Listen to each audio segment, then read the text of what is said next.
Grayson Reed had everything: wealth, power, success, until a chance encounter with his pregnant ex-wife, Alina, shattered the perfect image he built. As forgotten memories and deep regrets resurface, Grayson faces the ultimate question: can a man who lost everything he truly loved find redemption and a second chance at happiness? Their journey of forgiveness, resilience, and rediscovered love will break your heart and heal it all at once. Where are you watching from? Tell us in the comments.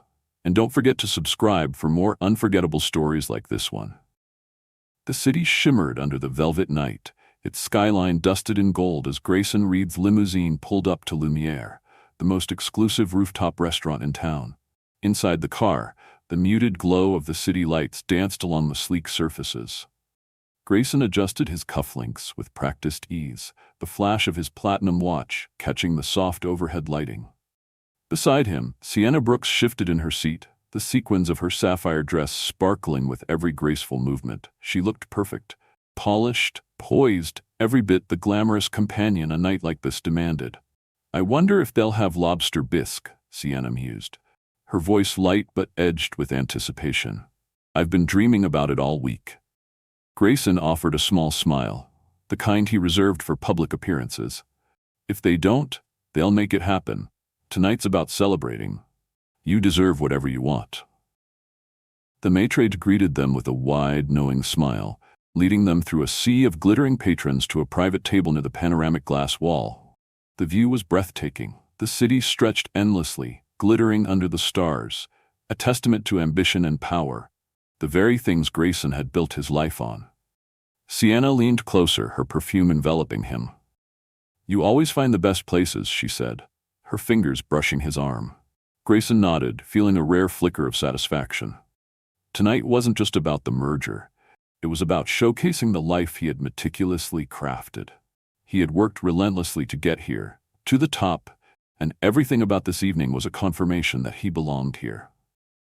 As they perused the menus, Grayson caught movement from the corner of his eye, a server weaving through the tables with a tray balanced effortlessly on one hand. He barely noticed at first, just another uniform among many, but something about the graceful tilt of her head, the familiar curve of her jawline, snagged his attention. When she drew closer, the air seemed to thin. Grayson's stomach dropped as recognition struck him like a blow. Elena. Her hair, once wild and free, was pulled back into a neat ponytail.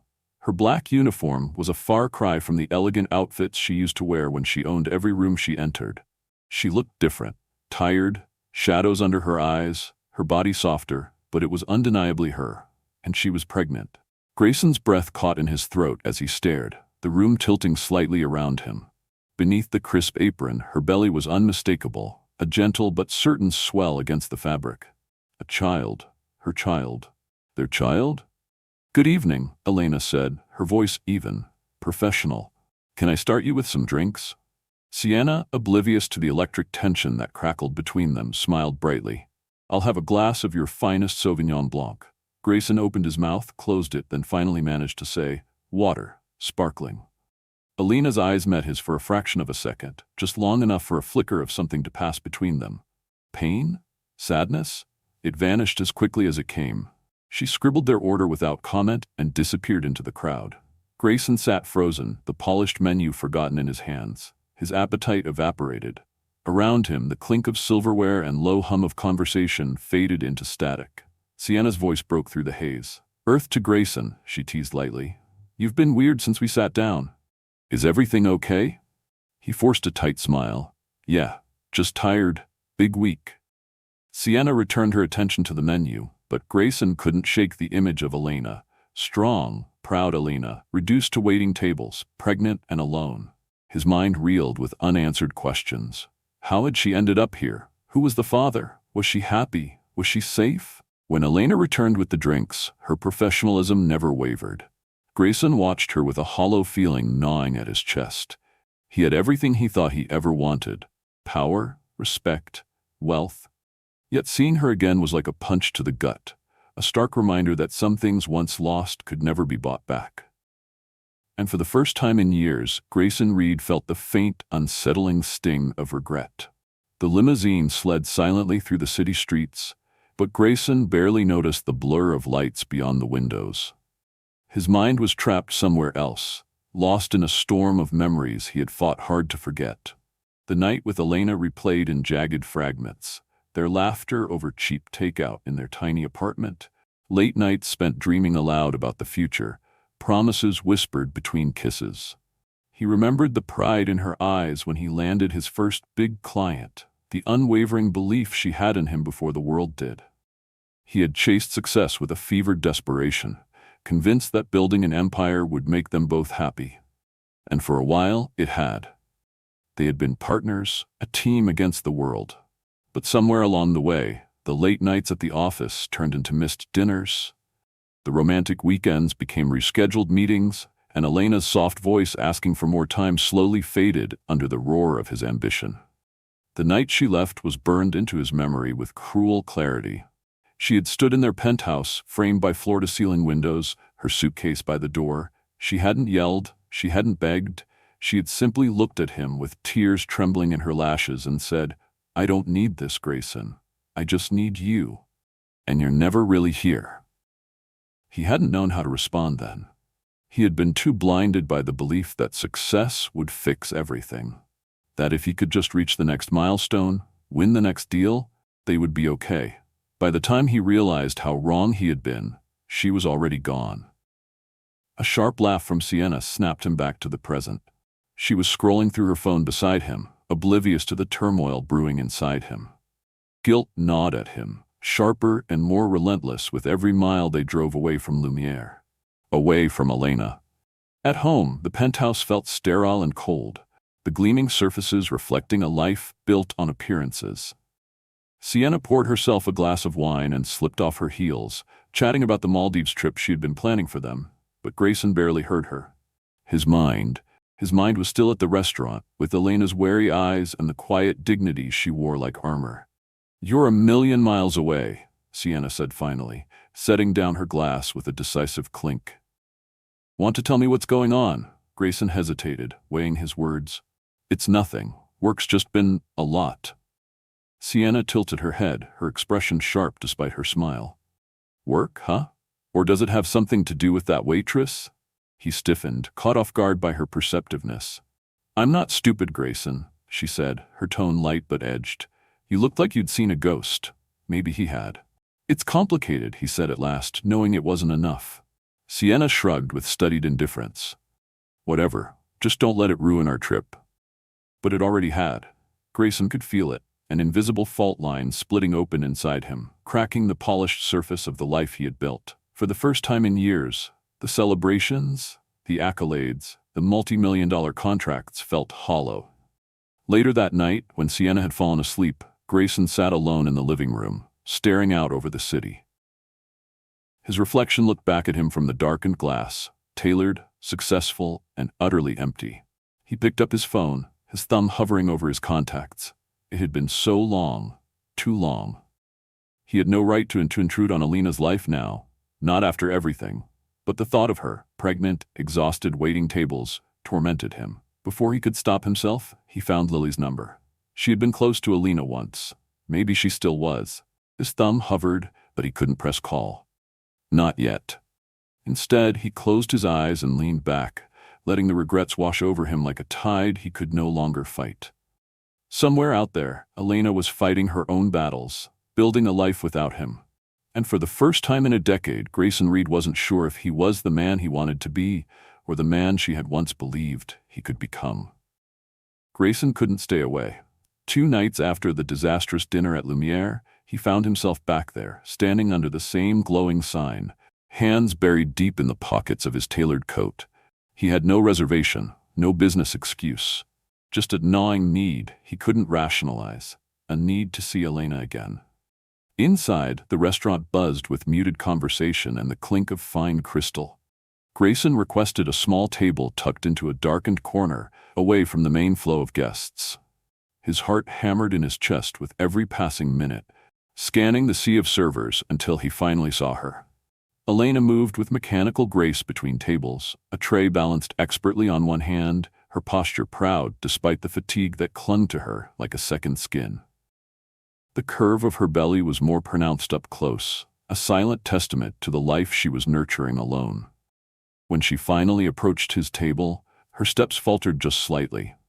Their eyes met, his filled with unspoken apologies, hers a fortress of careful indifference. "Grayson," she said evenly, her voice devoid of warmth. "Twice in 1 week. To what do I owe the honor?" "I was hoping we could talk," he said, lowering his voice. She shifted the tray against her hip, glancing around. "I'm working." "I know. Just a few minutes, please." For a heartbeat, she looked ready to walk away. Then, with a resigned sigh, she said, "Wait for me out back. When I get off?" Grayson nodded, relief flooding through him. As she moved away, he noticed a slight limp in her step she tried to hide. His throat tightened painfully. He sat through the next hour, barely touching the drink he had ordered, the minutes dragging painfully until he finally slipped out the back door and into the alley behind Lumiere. The air was cool and crisp, the sounds of the city muffled by the towering buildings. Elena appeared a few minutes later, her apron gone, her hair loose around her shoulders. In the dim light, she looked both achingly familiar and heartbreakingly different. "You have 10 minutes, she said, crossing her arms over her chest. Grayson took a step closer, but stopped himself when he saw the defensiveness in her posture. I needed to know if you're okay." Her laugh was brittle. "You care now?" "I never stopped," he said quietly. I didn't know how to show it." She shook her head, a sad smile tugging at her lips. "Grayson, you left a long time ago. Maybe not physically at first, but you chose everything else over me every day until I had nothing left to hold on to." "I know," he admitted, the words tasting bitter. "I made mistakes, more than I can count, but seeing you here like this—" He faltered, emotions threatening to choke him. "You feel guilty," she said flatly. "No," he said, stepping closer. "I feel ashamed. You deserved better." Elena looked down, her hand unconsciously brushing her stomach. The gesture was so tender it made Grayson's chest ache. "Who's the father?" he asked before he could stop himself. She stiffened. "Someone who didn't want to stick around. It's just me and the baby now." The idea of Elena facing pregnancy alone, working long hours on her feet, struck him harder than he expected. Without thinking, he said, "You shouldn't have to do this alone. Let me help." She laughed again, a harsh sound. "I don't need your charity, Grayson." "It's not charity," he insisted. It's the least I can do." For a moment, she swayed slightly, and Grayson instinctively reached out, steadying her by the elbow. Her skin was warm and trembling under his fingers. "You need to take care of yourself," he said gently. "I'm fine," she whispered, but the exhaustion etched on her face told a different story. "Let me do something," he said, his voice low, urgent. "Anything." Elena looked at him for a long moment, the fight in her eyes slowly softening. Finally, she nodded once, tightly. "Fine," she said, "but not because I need you. Because the baby does." Grayson exhaled a breath he hadn't realized he'd been holding. It wasn't forgiveness, it wasn't even acceptance. But it was a crack in the wall, a beginning. And Grayson Reed intended to do everything in his power not to waste it. Grayson kept his promise. He didn't barge into Elena's life or try to fix everything overnight. Instead, he moved quietly behind the scenes, reaching out to trusted contacts in the design world, vouching for Elena's talent without ever mentioning her name directly. Opportunities began to trickle in, small projects at first, just enough to give her momentum. He knew Elena well enough to understand she would never accept help if she sensed it was charity. So he made sure every door that opened looked like it opened on its own. Meanwhile, Grayson started changing his own life. Meetings that once devoured his calendar were delegated. Late nights at the office became rare. He stepped back from the constant, grinding wheel of success and found himself breathing easier for the first time in years. He sold the penthouse too, trading the cold glass and steel monument to ambition for a smaller, warmer home just a few blocks from Elena's modest apartment. It wasn't just about proximity. It was about finally choosing a life that felt real. Their encounters at Lumiere grew more frequent, though always brief, a nod here, a quiet exchange of glances there. Elena remained guarded, but there was a difference now. A tiny crack in the armor, a softer curve to her mouth when she saw him. Then one night, everything changed. It started with a phone call at nearly midnight. Grayson jolted awake to the sound of his phone buzzing across the nightstand. His heart raced as he grabbed it, his gut already telling him it was her. Grayson, Elena's voice was tight with pain and fear. I think the baby's coming. It's too early. He didn't hesitate. Where are you? She told him, her voice breaking, and he was already pulling on clothes before she finished. He didn't wait for a driver. He grabbed his keys and tore through the sleeping city, running red lights, ignoring the blare of angry horns, heart pounding louder than the engine. When he burst through the hospital doors, he spotted Lily pacing the waiting room, her face pale. "She's asking for you," Lily said without preamble, pointing toward the maternity ward. Grayson sprinted down the corridor, the antiseptic smell clawing at his throat. When he found Elena's room, he stopped for just a second, chest heaving, then pushed inside. Elena lay on the hospital bed, her face drawn and damp with sweat. She looked small and vulnerable in a way he had never seen before, and it nearly broke him. "You came," she whispered. "Of course I did," he said, crossing to her side and taking her hand in his without hesitation. She squeezed his hand hard, another contraction ripping through her. Grayson braced her through it, murmuring encouragements, his thumb brushing over her knuckles. Fear lanced through him, fear for her, for the baby, for what could be lost in an instant. Hours blurred together into a painful, surreal haze. Nurses moved around them like ghosts, adjusting monitors and offering updates, but Grayson barely heard them. His entire world shrank down to the woman clutching his hand and the life fighting to come into the world. When it was finally time, the delivery room became a whirl of activity. Grayson stayed by Elena's side, his voice steady even when her nails dug into his skin, even when her cries cut him deeper than any wound ever could. "You're doing amazing," he whispered hoarsely. "Just a little more." Then, suddenly, the world changed. A baby's wail split the air, fierce and raw and alive. Grayson blinked through the tears he hadn't realized were there as a nurse held up a tiny, wriggling form. "It's a boy," the doctor announced. Elena sagged against the bed, her chest heaving with exhaustion and relief. Grayson looked at her, at the pure awe and love shining in her tear-filled eyes as the nurse placed the newborn in her arms. "He's perfect," she whispered. Grayson leaned closer, his heart nearly bursting at the sight of the tiny face peeking out from the blanket. He touched the baby's hand carefully, feeling the delicate strength in the little fingers that curled instinctively around his own. In that instant, Grayson Reed knew his life had changed forever. The days after Noah's birth blurred into a rhythm of sleepless nights and quiet moments that felt more precious than anything Grayson had ever achieved in his glittering career. He visited Elena and the baby at the hospital every day, bringing small comforts, a warm coffee, a soft blanket, a tiny stuffed bear that seemed too large for Noah's delicate hands. Each time he stepped into the room, he felt the invisible walls between them thinning, little by little. When Elena was finally discharged, Grayson drove her home in his SUV, careful to avoid every bump and pothole, as if the very earth itself might jostle the fragile life tucked into the carrier beside her. Elena was quiet during the drive, staring out the window, one hand resting protectively over the sleeping baby. Grayson didn't push her with questions or declarations. Some things needed space to unfold. In the weeks that followed, he became a constant, quiet presence. He learned how to change diapers with trembling hands, how to rock Noah to sleep when Elena was too exhausted to stand. He didn't try to take over. He didn't make promises he wasn't ready to keep. He simply showed up, day after day, night after night. And slowly something began to heal. One evening, as the sun sank behind the skyline, they sat together on Elena's worn couch, Noah cradled between them. The baby's tiny chest rose and fell in peaceful slumber. Elena sipped tea, her hair still damp from a quick shower, the soft scent of lavender filling the room. "I've been thinking a lot," she said quietly, her voice almost lost under the hum of the city outside. Grayson turned to her, his heart pounding with anticipation and fear. "About what?" "About us," she said, her eyes never leaving Noah's face. "About everything that went wrong, and everything that's different now."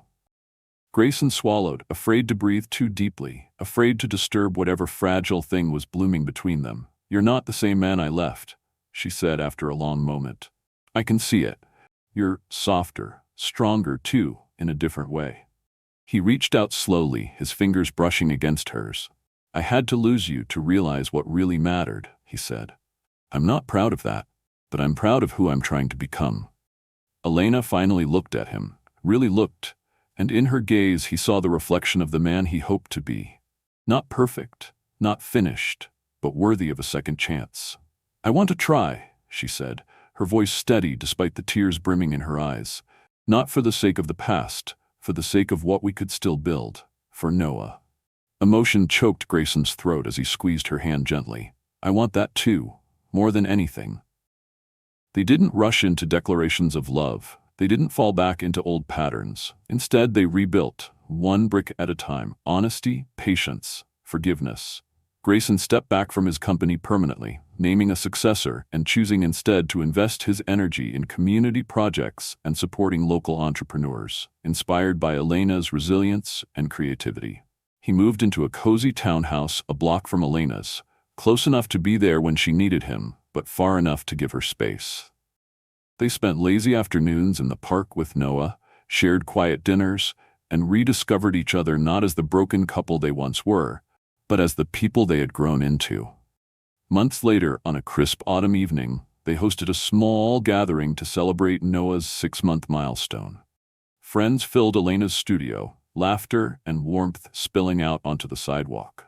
Grayson watched Elena move through the room, her laughter bright, her arms occasionally reaching for Noah when he squealed with excitement. She caught his gaze across the crowd, her smile soft and full of a trust he had fought so hard to earn. Later, as they tucked Noah into his crib together, Elena leaned into him, her head resting against his shoulder. I think we're going to be okay, she whispered. Grayson kissed the top of her head, his chest tightening with a fierce, grateful love. We already are. And as Noah slept peacefully between them, Grayson knew, without a doubt, that the life he had spent so long chasing had finally found him. Right here, in the small, perfect moments he had almost missed. At its heart, this story reminds us that success is meaningless if it comes at the cost of what truly matters. Grayson spent years chasing wealth, prestige, and recognition, believing these things would fulfill him. But it wasn't until he faced the echoes of his past, the love he lost and the family he could have had, that he realized true success isn't built in boardrooms or written in headlines. It's found in the quiet, everyday moments of connection, sacrifice, and unconditional love. Elena's resilience teaches us that even when life doesn't go as planned, strength comes from choosing to move forward with dignity and hope. She didn't wait for a savior. She built her life back piece by piece, proving that independence and vulnerability can exist side by side. And together, Grayson and Elena show that while we can't rewrite the past, we can shape the future if we're brave enough to try again, with patience, honesty, and heart. No matter how far we drift from the people and values that matter most, there's always a road back, if we have the courage to walk it. Where are you watching from? We'd love to know. If this story touched your heart, don't forget to subscribe to our channel for more powerful tales of love, resilience, and second chances. See you in the next story.